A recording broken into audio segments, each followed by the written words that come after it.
ښه راغلاست. په دغه جلسه کې د پارابولا د تناظر محور او همدارنګه معکوسه تابع لولو. راځئ ګرانو زده کوونکو چې خپل درس پیل کړو. زموږ عنوان چې ده د پارابولا تناظر محور ده. د پارابولا تناظر محور.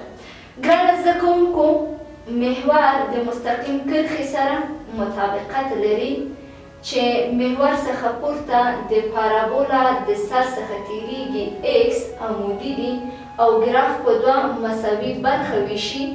د پارابولا اړوند محور مساوي په توګه یعنی ایکس ده مساوي کیږي ایکس مساوي کیږي منفي بی پر 2a باندې. مونږه په تیر درس کې چې د پارابولا رسم مونږه معلوموله، په هغه کې هم زمونږ د ایکس مقطع څه شی و؟ منفي بی پر 2a وله. نور کله چې د پارابولا د تناظر محور مونږه غواړو چې پیدا کړو، نور بیا هم زمونږ ایکس مساوي کیږي منفي بی پر 2a باندې. ښه ځیر شئ ګرانو زده کوونکو، که مونږه ولرو یو عمودي محور ولرو او همدارنګه یو افقي محور.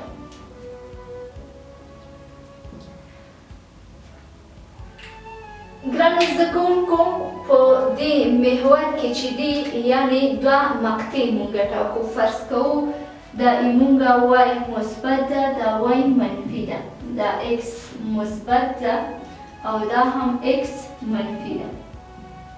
که مونږه دوه مقطع وټاکو د مثال په ډول، زمونږه وای محور منفي اوسي، دلته دې مقطع ته مقدار معلوم نه ده، که ورته وایو یعنې که اوسي.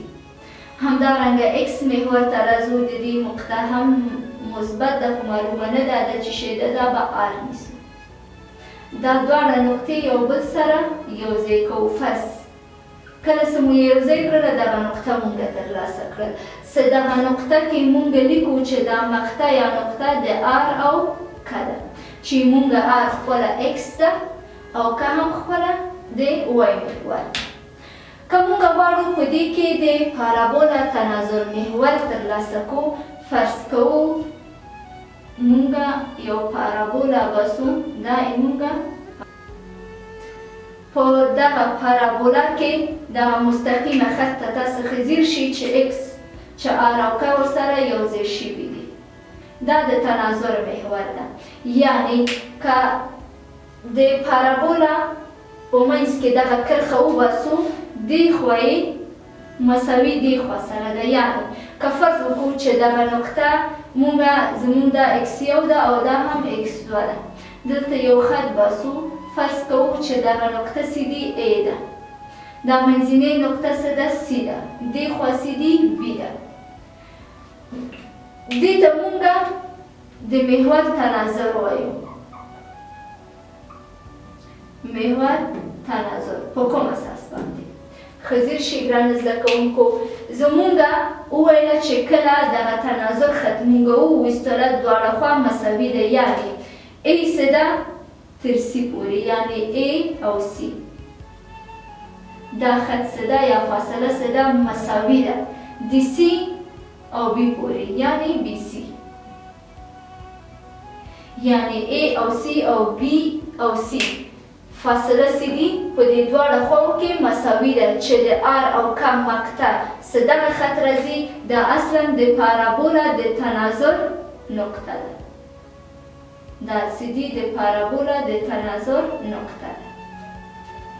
نو مونږه د پارابولا د تناظر نقطه په دې شکل باندې پیدا کوو چې یعنې د تناظر دواړه خوا باید یو بل سره مساوي اوسي. اوس راځو ګرانو زده کوونکو، معکوسه تابع ده. ګرانو زده کوونکو، مونږه طاق او جفته تابع ولوستله. اوس راځو په معکوسه تابع باندې. که ا یو درجه تابع وي د ا ډومین سره او رنج بی وي، د برعکس تابع اف ډومین بی سره او رنج د ا سره، په لاندې ډول تاسو ښه ځیر شئ ګرانو زده کوونکو. یعنې که مونږه یو تابع ولرو وای مساوي وي اف ایکس ته، نور دا مساوي کېږي معکوس کوو یعنې اف منفي اکس وای منفي اف په توان د منفي وای مساوي کېږي اکس. یعنې دا ایمونګه معکوسه تابع تعریف ده. یعنې که چیرې یو تابع اف اکس ولرو که په دې کې ای ډومین وسي یعنې موږ یو تابع لرو اف اکس په نوم باندې. په لومړی کې که ای مثال کوو ای ډومین وسي ای ډومین وسي بي هم رنج وسي بي هم رنج وسي. په معکوسه تابع کې بیا د دې برعکس ده. یعنې اف منفي یو اکس ده برعکس کېږي. یعنې په دې کې ای صدا رنج کېږي ای صدا رنج کېږي هلته ډومین وله بي صدا ډومین کېږي په داسې حال کې چې په لومړی تابع کې بي صدا رنج وله په دوهم کې ډومین کېږي. همدارنګه ای په لومړی تابع کې چې شی و ډومین و په دوهمه تابع کې رنج کېږي. دې ته موږ معکوسه تابع ویلی شو. عمومي فورمول صدا همدغه وای مساوي کېږي اف اکس چې دا معکوس کو یعنې اف منفي وای مساوي کېږي اکس ته. تاسو ښه ځیر شئ که موږ داسې په شکل باندې وښیو یعنې فرض وکړئ دا ای ده یعنې د لومړی هغسې دي ډومین ده. فرض وکړئ صدا بي ده دا د لومړی تابع رنج ده. که موږ اکس ولرو یعنې زموږ د اکس ډومین صدا اف اکس ده. خو بیا برعکس که موږ معکوس کې اف اکس ولرو د دې رنج صدا برعکس بیا ای راځي. یعنې اف اکس صدا بیا بیرته چی کېږي اکس کېږي. همدارنګه ښه ځیر شئ که موږ داسې ولرو چې موږ ډومین هغه د مثال په ډول موږ ډومین صدا اف وسي موږ ډومین سه اف شوله موږ رنج صدا رنج داسې دي اف منفي کېږي اف منفي یو کېږي. همدارنګه که زموږ رنج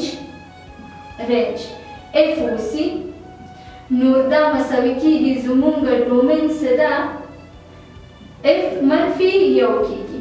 دې ته موږ معکوسه تابع ویلی شو. تاسو بېلګې ته ښه ځیر شئ څه پوه شئ.